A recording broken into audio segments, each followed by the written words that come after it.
अगर share market जुआ है तो बड़े बड़े इन्वेस्टर, गवर्नमेंट, यहाँ तक कि एलआईसी वगैरह भी शेयर मार्केट में पैसा क्यों लगाती है? आपको पता है जो एलआईसी हमसे और आपसे पैसा इकट्ठा करती है वो भी शेयर मार्केट में ही पैसा लगाती है। तो शेयर मार्केट अगर जुआ होता तो बड़े बड़े इन्वेस्टर, कंपनी, एलआईसी ये सारे लोग शेयर मार्केट में पैसा क्यों लगाते हैं? असल में शेयर मार्केट प्रॉब्लम नहीं है, हमारा तरीका गलत है। तो आज हम समझेंगे कि शेयर मार्केट जुआ क्यों नहीं है। देखिए, असल में शेयर मार्केट जुआ नहीं है, लेकिन लोग क्यों इसको जुआ बोलते हैं ये देखते हैं। बिना नॉलेज का ट्रेडिंग करना, बिना नॉलेज का आप कोई काम करेंगे, ट्रेडिंग का बिना नॉलेज का आप कोई भी काम करेंगे तो आप उसमें फेल होंगे और वो काम आप नहीं कर सकते। आपको क्या लगता है बिना ट्रेनिंग, बिना सीखे आप स्विमिंग कर सकते हैं? जब स्विमिंग नहीं कर सकते हैं तो आप ट्रेडिंग कैसे कर सकते हैं? तो जो लोग बिना नॉलेज का ट्रेडिंग करते हैं उनको लगता है कि शेयर मार्केट जुआ है। दूसरा पॉइंट है टिप पे पैसा लगाना। टिप पे आप पैसा लगाएंगे तो आपको लॉस होगा। इसलिए अगर शेयर मार्केट में प्रॉफिट कमाना है तो आपको केवल टिप के भरोसे नहीं रहना है, आपको लर्निंग करना है। जब आप लर्निंग करेंगे तो ऑटोमेटिक आप धीरे धीरे प्रॉफिटेबल होंगे और शेयर मार्केट से कुछ पैसे कमाएंगे। जल्दी अमीर बनने की सोच।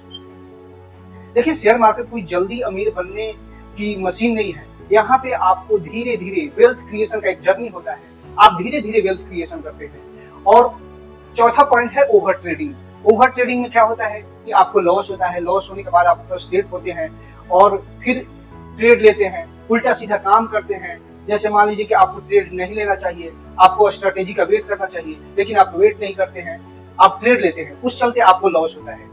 तो जो जुआ बोलते हैं, जो लोग जुआ बोलते हैं वो इन्हीं सब रीजन से उनको लगता है कि शेयर मार्केट जुआ है। जब लोग बिना सीख के मार्केट में आते हैं तो उनको लगता है कि शेयर मार्केट जुआ है। अब जानते हैं कि शेयर मार्केट जुआ कब बन जाता है? अगर आप बिना लर्निंग, बिना सीखे आप ट्रेड करते हैं, बिना स्टॉप लॉस का। आप ट्रेड में एंट्री तो ले रहे हैं लेकिन आपको पता ही नहीं कि स्टॉप लॉस कहाँ लगाना है, हमको कितने लॉस पे निकलना है। अगर आप ये काम नहीं करते हैं तो ट्रेडिंग जुआ बन जाता है, स्टॉक मार्केट जुआ बन जाता है। तीसरा, बिना कोई स्ट्रेटेजी का आप काम करते हैं। आप शेयर मार्केट में हैं लेकिन बिना कोई स्ट्रेटेजी का, आपका कोई एक फिक्स स्ट्रेटेजी नहीं है, तो आप शेयर मार्केट में कैसे ट्रेड करेंगे? और चौथा, लोन लेकर, लेवरेज लेके। ये ट्रेडिंग और शेयर मार्केट का सबसे खतरनाक चीज है। अगर आप ओवर लेवरेज, ओवर लोन लेते हैं और ट्रेड करते हैं, एमटीएफ में ट्रेड करते हैं, तो आपका पोजीशन स्क्वायर अप होता है और आप लिक्विडेट हो जाते हैं, आपका पैसा जीरो हो जाता है। और सबसे अंत में रिवेंज ट्रेडिंग। लॉस होने के बाद आप बार बार ट्रेड करते हैं, कोई स्ट्रेटेजी फॉलो नहीं करते हैं। तो ये सारी चीज शेयर मार्केट को जुआ बना देता है। तो अगर शेयर मार्केट में आप इन सब चीजों के साथ ट्रेड करते हैं, बिना स्टॉप लॉस, बिना स्ट्रेटेजी, लोन लेके, तो शेयर मार्केट इन्वेस्टमेंट नहीं, शेयर मार्केट जुआ बन जाता है। अब देखते हैं कि शेयर मार्केट जुआ तो नहीं है, लेकिन स्मार्ट इन्वेस्टर कैसे काम करते हैं, कैसे इन्वेस्टिंग करते हैं, उनका क्या स्ट्रेटेजी होता है, क्या प्लानिंग होता है। तो सबसे पहले वो रिस्क मैनेजमेंट करते हैं। रिस्क मैनेजमेंट का मतलब ये होता है कि उनको एंट्री की, जैसे मार्केट में एंट्री लेते हैं तो उनको पता होता है कि उनको कितना मैक्सिमम एसएल लगाना है, कितना स्टॉप लॉस लगाना है, कितना वो लॉस बियर कर सकते हैं। और हेजिंग वगैरह की स्ट्रेटेजी लेके वो मार्केट को रिस्क मैनेज करते हैं, अपने पोर्टफोलियो को रिस्क मैनेजमेंट करते हैं। तो ये रिस्क मैनेजमेंट एक बहुत ही इंपॉर्टेंट पार्ट होता है। दूसरा, डाइवर्सिफिकेशन। डाइवर्सिफिकेशन का मतलब ये होता है कि वो सारा पैसा एक जगह नहीं रखते हैं, डिफरेंट डिफरेंट स्टॉक में रखते हैं, इक्विटी में रखते हैं, डेट में रखते हैं, कुछ उनका हाइब्रिड फंड होता है, कुछ गवर्नमेंट सिक्योरिटीज होता है, कुछ मेटल वगैरह जैसे गोल्ड में, सिल्वर में। उनका मतलब पोर्टफोलियो टोटली डाइवर्सिफिकेशन होता है कि अगर एक जगह कोई बहुत ज्यादा गिरावट आए तो उसका ओवरऑल इम्पैक्ट कम पड़े।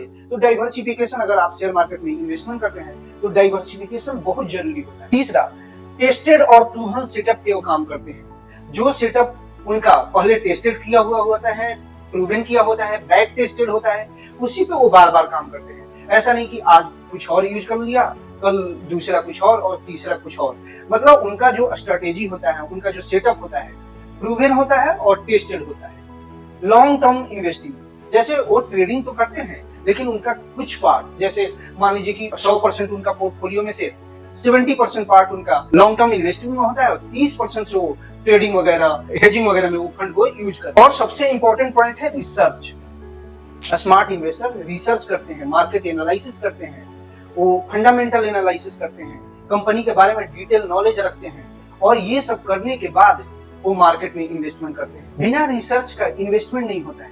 मान लीजिए अगर कोई आईपीएल मैच में पैसा लगाता है तो उसको आप क्या बोलेंगे? गैम्बलिंग। लेकिन वही कोई अगर इन्वेस्टर किसी कंपनी में रिसर्च करने के बाद पैसा लगाता है तो उसको इन्वेस्टमेंट बोला जाता है। तो यही फर्क गैम्बलिंग और इन्वेस्टमेंट में होता है। आपको हमेशा याद रखना है, शेयर मार्केट अमीर बनने की कोई मशीन नहीं है, बल्कि वेल्थ क्रिएशन का एक टूल है। बिना नॉलेज ये आपको डेंजरस लग सकता है, लेकिन सही लर्निंग और नॉलेज के साथ मार्केट आपका फ्यूचर बना सकता है। सही नॉलेज आपको कहां मिलेगा? हमारे चैनल फैक्ट इन्वेस्ट को आपको सब्सक्राइब करना है। वीडियो अच्छी लगी तो वीडियो को लाइक शेयर जरूर करें।